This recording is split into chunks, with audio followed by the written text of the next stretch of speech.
ভিখারিনীর মেয়ে হয়ে রাজ সিংহাসনে বসে আছে।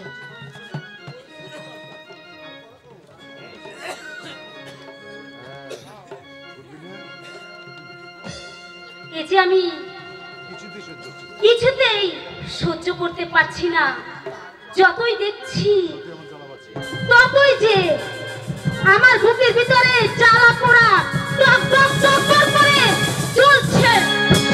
আলো, এই আলো, আলো, কি হয়েছে? নেমে পড় বলছি। এই রাজ সিংহাসন থেকে নেমে পড় বলছি। না না, এই রাজ সিংহাসন থেকে আমি নামবো না। এই রাজ সিংহাসন যে আমার। তুই নামবি না? না। তাহলে যে এই রাজ সিংহাসন থেকে কিভাবে তোকে নামাতে হয় তা এই মিয়া কুমারীর ভালো করে জানা আছে। না!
দিদি গো, তোমাকে কি মারটা না মারলাম দিদি। খুব লেগেছে বুঝি দিদি। ওঠো দিদি, ওঠো।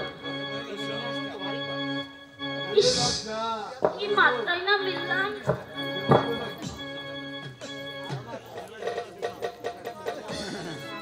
শয়তান ভালো হয়েছে দিদি, আমার ভারী অন্যায় হয়ে গেছে দিদি।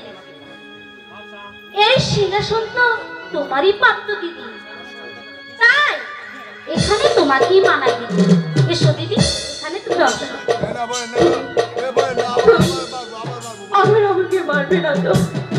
কি বলছো? তোমার এই ছোট বোনটা পুতি, তুমি কি রাগ করেছ দিদি? শয়তান ভালো হয় না।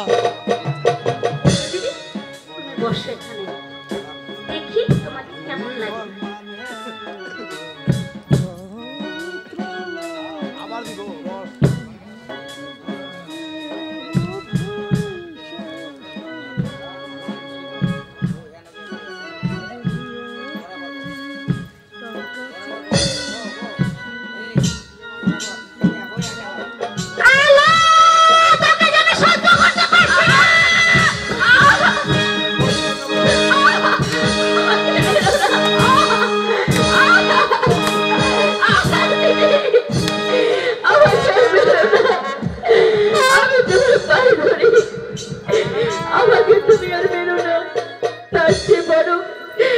আমার রাজ্য টাকা পয়সা কিচ্ছু চাই না, তুমি শুধু এই প্রাসাদের এক কোণে আমাকে ঠাই দাও, আমি তোমার সব কাজ করে দেবো দিদি।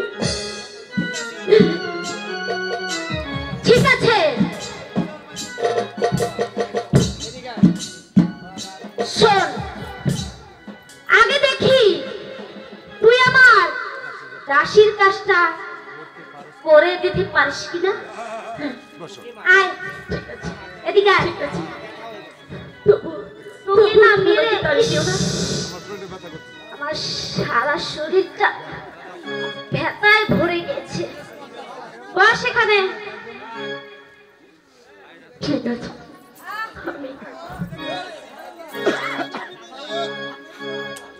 আমি আমি তোমার পাখানা টিপে দিচ্ছি।